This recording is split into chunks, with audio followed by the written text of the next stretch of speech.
এই সংসারে সবাই খুশি, সবাই ঠিকঠাক আছে, রান্না হচ্ছে, ঘর পরিষ্কার হচ্ছে।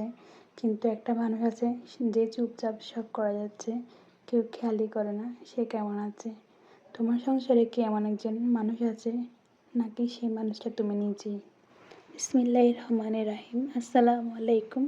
মনিস ডেইলি লাইফ থেকে আমি মনি। প্রতিদিনের মতো কাছের ও দূরে প্রবাসী যারা রয়েছেন তাদের সুস্বাস্থ্য কামনায় আজকে ব্লগটি আমি শুরু করতে যাচ্ছি।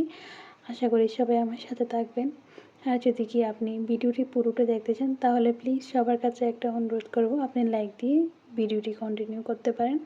হয়তো আপনার ভিডিওর একটি অংশ ভালো লেগে যেতে পারে আমার। আর যদি ভালো লেগে যায় সেই ভালো লাগা থেকে আপনি সাবস্ক্রাইব করে আমার চ্যানেলে একজন সদস্য হয়ে থেকে যেতে পারেন। আমি আমার চ্যানেলে নিত্য নতুন টিপস দিয়ে থাকি সংসার নিয়ে, আমার রিয়েল লাইফ। আর আমি প্রতি ফ্রাইডে একটা হোম টিপস দিয়ে থাকি, সেগুলো হয়তো আপনার কাজে লেগে যেতে পারে বা আপনার প্রয়োজনে আসতে পারে। চাইলে আপনি আমার সদস্য হয়ে থেকে যেতে পারেন চ্যানেলে। তো চলেন শুরু করি। আজ প্রতিদিনের মতো আজ সকালটা শুরু হলো তাড়াহুড়া দিয়ে। ঘুম ভাঙার আগে দায়িত্বগুলো সামনে দাঁড়িয়েছে। আমি আজকে রান্না করব হচ্ছে শুটকি দিয়ে। আমি আজকে খুব ঝাল করে একটা পেঁয়াজ বেশি করে দিয়ে রান্না করব, যেটা আমি আসলে কি বলে জানি না। অনেকেও শুটকি খান না, আপনারা এভাবে একবার খেয়ে দেখতে পারেন, অনেক ভালো লাগবে আপনাদের কাছে। হয়তো একবার ট্রাই করে দেখতে পারেন অন্তত। আসলে শুটকি অনেক মজার জিনিস, যারা খেয়েছে বা খান তারাও জানেন।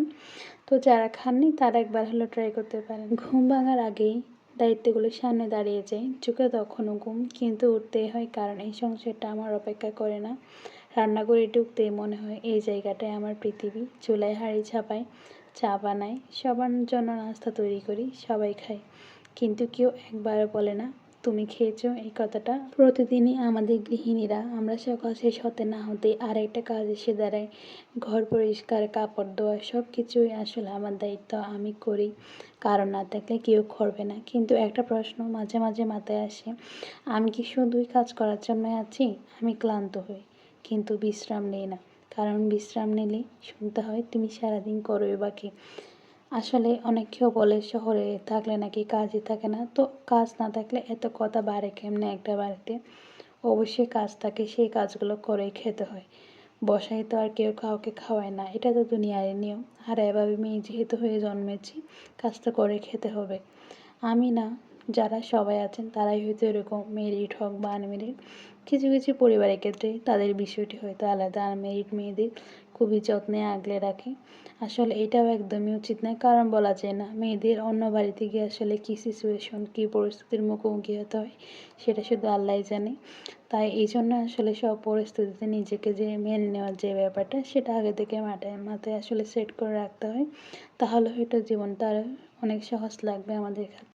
সবচেয়ে কষ্টটা শরীরে না, সবচেয়ে কষ্টটা মনে। কেউ বুঝতে চায় না আমি ভেতরে ভেতরে কতটা ভেঙে পড়ি। কিছু কথা আছে যেগুলো আমি কাউকেই বলতে পারি না, কারণ বললে হয়তো বলবে আমি বাড়িয়ে বলছি, তাই আমি চুপ থাকি, হাসি, আর ভেতরে ভেতরেই কাঁদি। আসলে আপনারা হয়তো বলতে পারেন এগুলো আমার লাইফে ঘটা কিছু ঘটনা, তবে হ্যাঁ, ম্যাক্সিমাম ঘটে না, কিছু কিছু আমার লাইফে ঘটে, কিন্তু ম্যাক্সিমাম মেয়েদের এরকমই হয়। আমি আমার অনেক কাউকে দেখেছি, আমার আশেপাশে বা কাছের খুব প্রিয়জনদেরকেও দেখেছি এই ঘটনাগুলো সাথে আসলে মিলে যায় অনেক কিছু।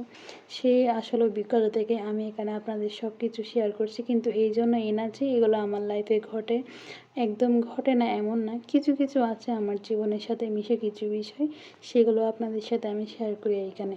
তবে হ্যাঁ, সম্পূর্ণটা কখনোই আমার সাথে আসলে কখনো ঘটেনি। আপনারা দোয়া করবেন আমি যেন আসলে যেটুকুতে আছি এতটুকুতেই ভালো থাকি, আর যতটুকু জানি সেটাই আপনাদের শেয়ার করি, যেটা আমি চোখে দেখেছি বা আমি আমার কাছের মানুষদের কাছে শুনেছি, সেই অভিজ্ঞতাগুলো শেয়ার করি। হয়তো আপনাদের সাথে মিলে যায়, আর মিলে গেলে আপনারা অবশ্যই আমার চ্যানেলটা একটু লাইক করে সাবস্ক্রাইব করে থেকে যাবেন। হয়তো নতুন কোনো ভিডিওতে আপনাদের কোনো প্রয়োজন আসতে পারে আমার কথাগুলো।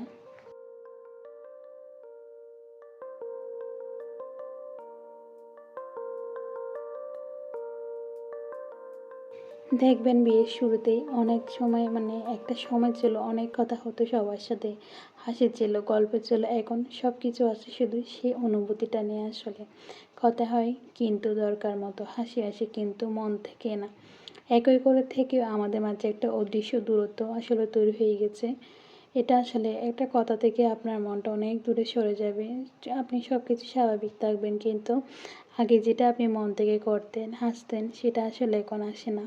আপনি চান সবার সাথে ভালো থাকতে, কিন্তু আপনার মনে আর ওনাদের মাঝে একটা দূরত্ব থেকেই যায়, যেটা আসলে কখনো কেউ দেখে না। সেটা জানে আপনার মন, আল্লাহ আর আসলে নিজেই জানে, আর অন্য কেউ সেই বিষয়টা হয়তো বুঝতেও পারে না।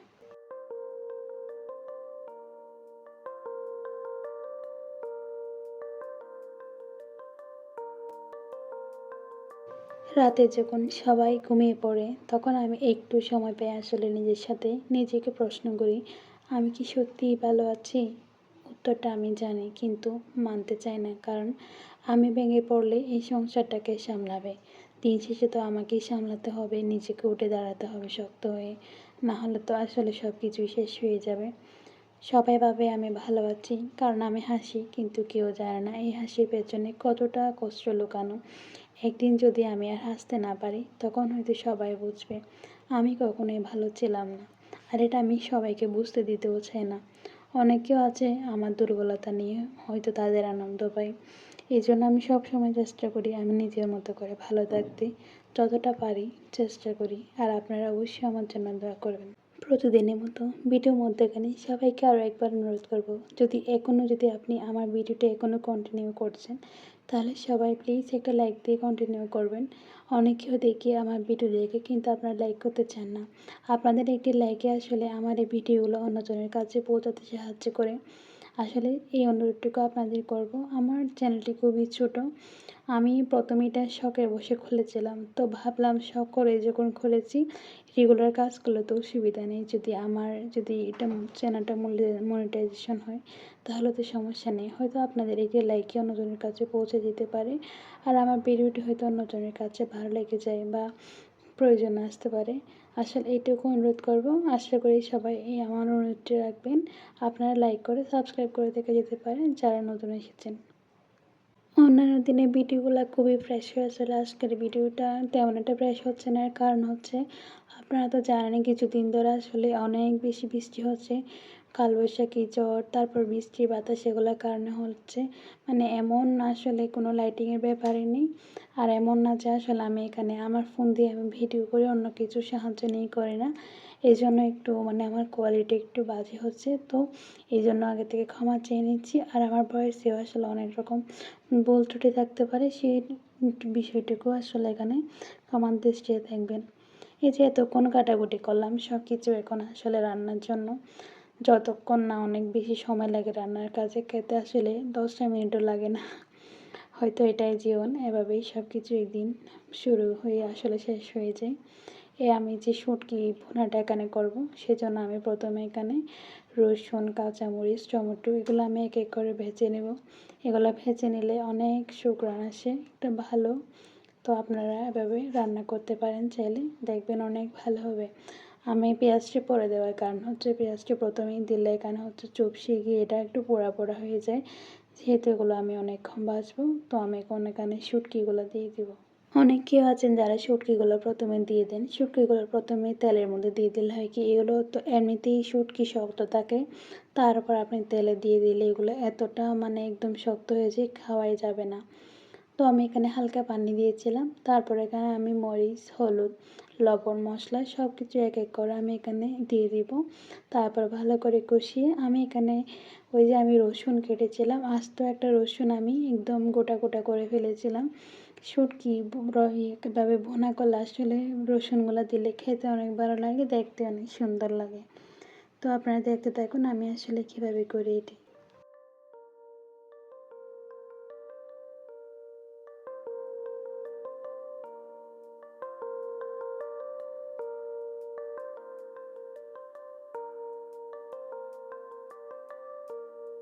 রান্না করতেই না যত কষ্ট লাগে, এরপর সবচেয়ে বেশি কষ্ট লাগে আসলে তুমি কি করেছো সারাদিন, সেই কথাটা শুনতে আসলে অনেক খারাপ লাগে।